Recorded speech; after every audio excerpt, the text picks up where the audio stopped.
Liberal talk show host laughs at Elon Musk, but he fires back in the best way possible.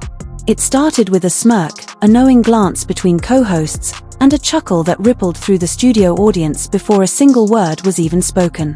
On that night, during the primetime segment of The Tyler Graham Show, the liberal talk show host sat back in his chair, fingers drumming against the desk, watching the camera light blink red.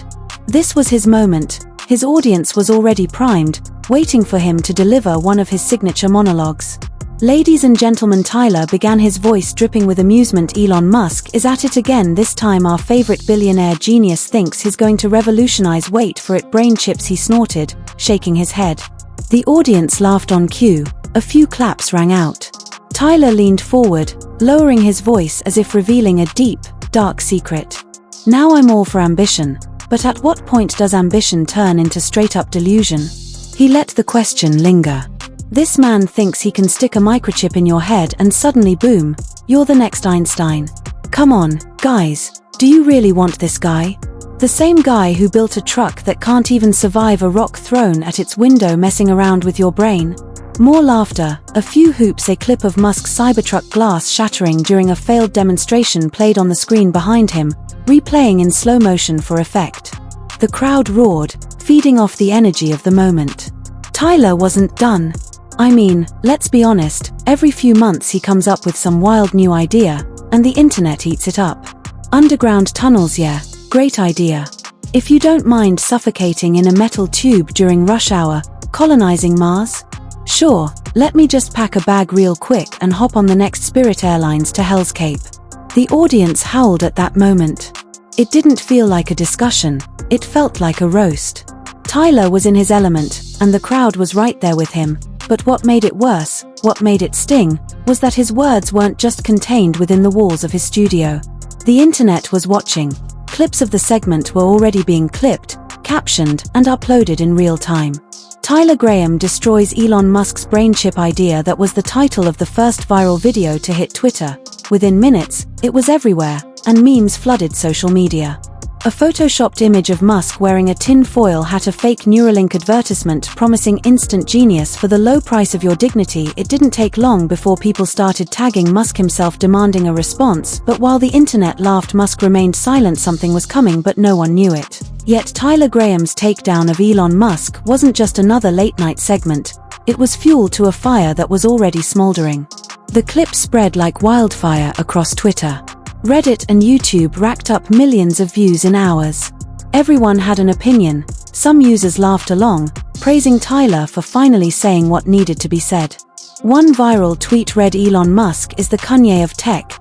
Every few months he says something ridiculous, and people just let it slide." The replies were brutal. Imagine trusting the guy who named his kid like a captcha test with your brain. Can't wait for Neuralink 2.0 when it accidentally plays Tesla Autopilot and drives me into a wall. Even mainstream media outlets jumped on the bandwagon. Articles popped up overnight dissecting Musk's so-called absurdity, but the reaction wasn't one-sided. Musk had his defenders die hard. Supporters who weren't about to let a talk show host drag his name through the MUD Twitter threads broke down Neuralink's research, explaining why the technology had real potential. Engineers from Musk's companies SpaceX and Tesla clapped back at journalists, calling their takes uninformed. One high-profile scientist even tweeted, "This segment is why Americans fall behind in STEM. They'd rather mock innovation than try to understand it." The divide was obvious. On one side, skeptics, comedians, and critics reveling in the moment, eager to pile on Musk. On the other, tech enthusiasts, business leaders, and Musk's loyal fans calling out the hypocrisy of mocking someone who had time and time again changed the world. But as the debate raged, something was missing. Musk himself. Hours turned into a full day, then 2, then 3. No tweets, no cryptic memes, no dismissive one-liners, nothing for a man known for his rapid-fire Twitter responses, sometimes fired off in the middle of the night. His silence was deafening. Speculation grew as some assumed he was ignoring the controversy, refusing to give Tyler Graham the attention. Others thought he was embarrassed, avoiding a direct response because there was no good comeback. And then there were those who knew better. They had seen this before. Musk didn't just let things slide. He played the long game, and when he did fire back, he didn't just clap back with words. He made moves. The internet had no idea what was coming next, but when it hit, no one would be laughing anymore. The silence stretched on days past, and still no response from Musk. At first it only added fuel to the mockery. Late-night hosts doubled down. News pundits speculated that maybe for once Musk had no comeback. Tyler Graham even took a victory lap, dedicating another segment to the lack of response. "Well folks," he said, barely containing his grin, "I guess Neuralink doesn't have a setting for wit because our friend Elon is awfully quiet. Someone check his Wi-Fi, or did Twitter finally ban him?" The crowd roared. It was too easy. Social media echoed the sentiment. Tweets flooded in mocking Musk's uncharacteristic radio silence. "Elon's probably in a dark room trying to upload a clapback directly into his brain chip. Musk taking this long to respond. This man's Googling how to be funny." The piling on continued, but something strange happened. Musk's followers didn't flinch. They didn't try to defend him. They didn't fight back. They just waited, because if there was one thing they knew about Musk, it was this: when he stays quiet, he's plotting. Then on the fourth day, everything changed. A single tweet, no context, no explanation, just one sentence: "Watch this." Nothing more, no video, no links, and no hashtags. Just those two words, and within minutes the internet was in chaos. Speculation ran wild. People scoured his previous tweets for hidden meanings. Some assumed it was about Neuralink, others thought it was a new Tesla update, and a few conspiracy theorists even suggested he was launching some kind of counterattack on the media. Then an hour later the first leak dropped. A grainy video barely a few seconds long surfaced on a random Reddit thread before making its way to Twitter. It showed a paralyzed man using a computer without touching a keyboard. The post's title: Neuralink Trial Unedited Footage. The internet froze. At first people assumed it was fake, a deep fake, some kind of CGI stunt, but then the second leak came, a high-definition version, this time from a tech journalist who had apparently seen it before anyone else. The video showed the man seated in a sterile lab, wires connected to his skull, playing chess on a computer screen. His hands never moved, his eyes flicked toward the pieces, and on command the cursor obeyed. Neuralink, a real functioning working Neuralink implant. The clip ended with a timestamp and a short caption: filmed 2 weeks ago. In an instant the entire narrative flipped on its head. Tyler Graham's segment, the memes, the mockery, it all looked ridiculous now. This wasn't just another Musk idea, this was happening, and it wasn't someday, it was now. The world had been laughing at a man who was about to change everything, but Musk wasn't done yet. Something even bigger was coming. The moment that video hit the internet, everything shifted. Laughter turned to silence. Skepticism turned to shock. Tyler Graham's smug monologue, once the peak of entertainment, now felt outdated, like a joke that aged poorly. Overnight news outlets scrambled to catch up. Suddenly those same reporters who had mocked Musk days earlier were forced to acknowledge what they had just seen. Neuralink wasn't science fiction, it isn't a gimmick. Was real. It was already working. Musk has just getting started. FA viewers after the leaked footage went viral, followed up his cryptic tweet with a live stream announcement. No teasers, no press releases, just a simple post: "Let's talk 6 p.m. PT." By the time the stream went live, millions of people were tuned in. Musk sat alone in front of the camera, no flashy backdrop, no hype music, just him staring straight into the lens, completely at ease. "I wasn't going to say anything," he began, his voice calm. "I figured people would see for themselves soon enough, but well," he smirked, "since I've been invited to the conversation, let's have it." Then without hesitation he played the full unedited version of the Neuralink trial, not just the man moving the cursor, not just a short clip, the entire experiment. It showed the patient, once completely paralyzed, using his thoughts to type out full sentences, opening applications, surfing the web, controlling a robotic arm. The researchers weren't giving commands, he was. And then came the kicker. The final segment of the video showed something no one expected. The patient wasn't just clicking random things, he was writing. A sentence appeared on the screen, typed entirely with his mind for the first time in years. "I feel free." The chat exploded. People weren't just watching history, they were feeling it, the weight of what they were seeing, what this meant for paralyzed individuals, for people suffering from neurodegenerative diseases, for technology as a whole. It was undeniable. And that's when Musk finally addressed the elephant in the room. "I don't expect everyone to like me," he said, shrugging. "I get it, I'm weird, I make mistakes, but I'd rather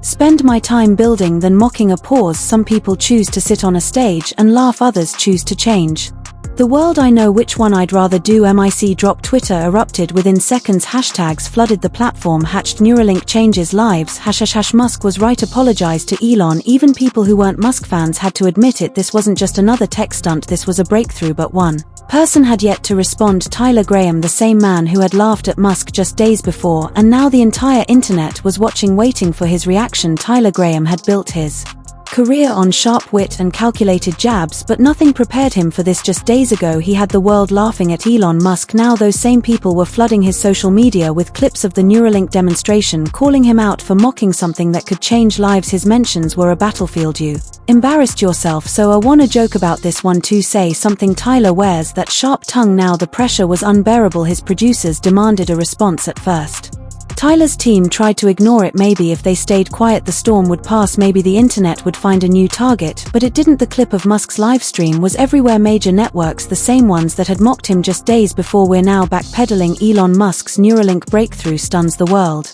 CNN. Musk's Neuralink just silenced his critics. Forbes. Tyler Graham under fire after mocking life-changing technology. The Washington Post. It wasn't just Twitter trolls demanding an apology, it was the media. And then just when things couldn't get worse, someone found an old interview. A clip from 2 years ago surfaced featuring Tyler talking about medical advancements. I support anything that helps people with disabilities, he had said straight-faced. We need more innovation in this space. If someone can create tech that gives paralyzed people their mobility back, I'd support it 100%. The hypocrisy was painful. Musk supporters ran with it. So Neuralink doesn't count. 2 years ago he said this. Now he's laughing at Musk. Make it make sense. The internet demanded an answer. Finally Tyler's team couldn't stall any longer. Damage control was necessary. They scrambled to put together a response, and that night on his show Tyler finally addressed the backlash. Well, he forced a laugh adjusting his tie. It looks like I might owe Elon an apology. The audience clapped, but it was hesitant. It wasn't the roaring laughter of a few nights ago. Tyler leaned forward, feigning humility. I'll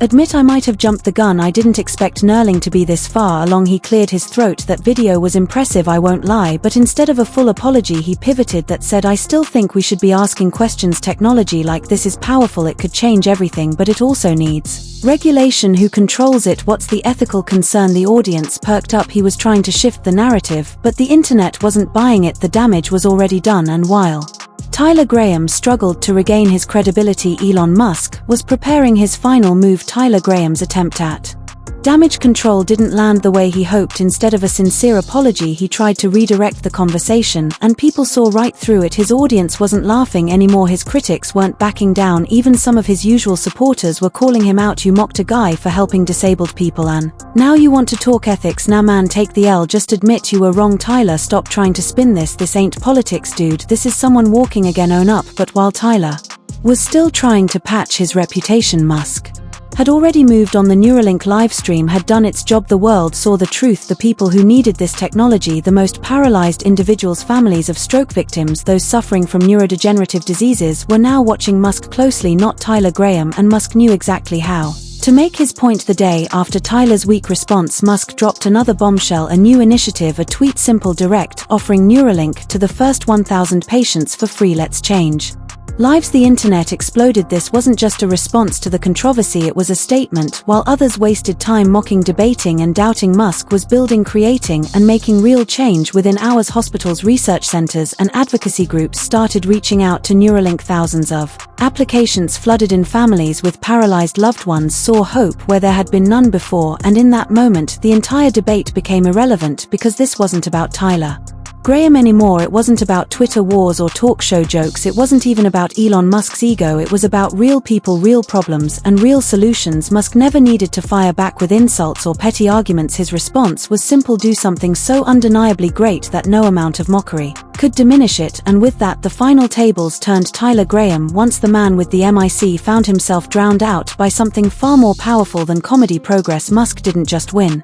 the argument, he made it irrelevant. It's easy to laugh at things we don't understand. It's easy to mock what seems too ambitious, too bold, too out there. But progress doesn't come from playing it safe. It comes from people who dare to dream big, take risks, and push forward no matter how many people laugh. Elon Musk didn't waste his time arguing. He let his work speak for itself, and that's the difference between talkers and doers. So next time someone tells you that your idea is ridiculous, that your dreams are impossible, remember this story, because the loudest voices aren't always the ones who shape the future, the ones who build do. If you found this story compelling, don't forget to like, comment, and subscribe for more.